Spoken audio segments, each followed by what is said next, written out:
Après la découverte des corps des membres de la famille de Ligonnès en 2011, dissimulés sous une terrasse en béton au domicile familial, Xavier Dupont de Ligonnès est depuis introuvable. À ce jour, personne ne sait où peut être le célèbre fugitif nantais. Lorsque l'affaire a éclaté, les forces de police avaient lancé de nombreuses fouilles afin de pouvoir le retrouver. Mort, comme vivant. Et il y a déjà 12 ans, en juin 2011, les gendarmes avaient pensé avoir, enfin, mis la main sur le criminel. Lors de sa cavale, Xavier Dupont de Ligonnès a été vu pour la dernière fois à Roquebrune-sur-Argens dans le Var, le 15 avril 2011.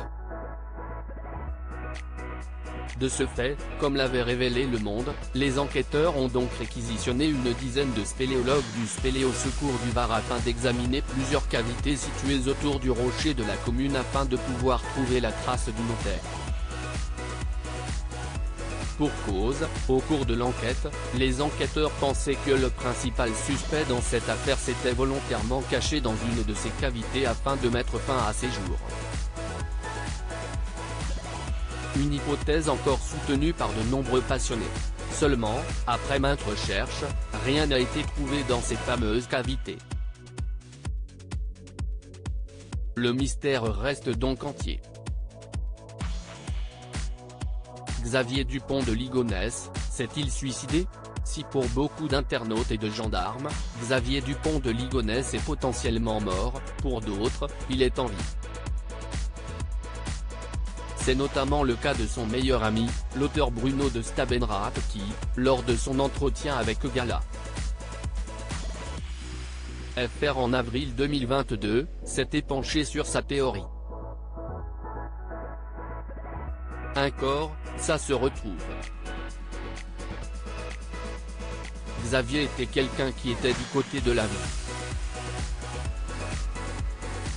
Il a fait un reset. Tout d'un coup, il s'est reprogrammé. Il avait plein de problèmes et tout d'un coup, il s'est retrouvé léger comme quand il avait 18 ans. Et là, tout était de nouveau possible. Il a reprogrammé une vie, sans attache, sans dette, honte, crainte, avait notamment assuré l'auteur de l'ami impossible. Selon lui, l'hypothèse que son ami soit mort, n'est tout bonnement pas possible. Son père s'est barré en Afrique, le laissant derrière lui avec ses sœurs. Pour lui, c'est la honte la plus totale, avait-il assuré ensuite. Là où il est stupide, c'est qu'il aurait dû parler avec Agnès, et s'arranger avec.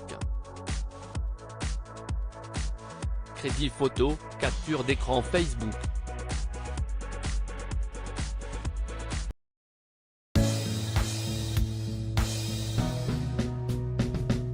But there's all times through the rough times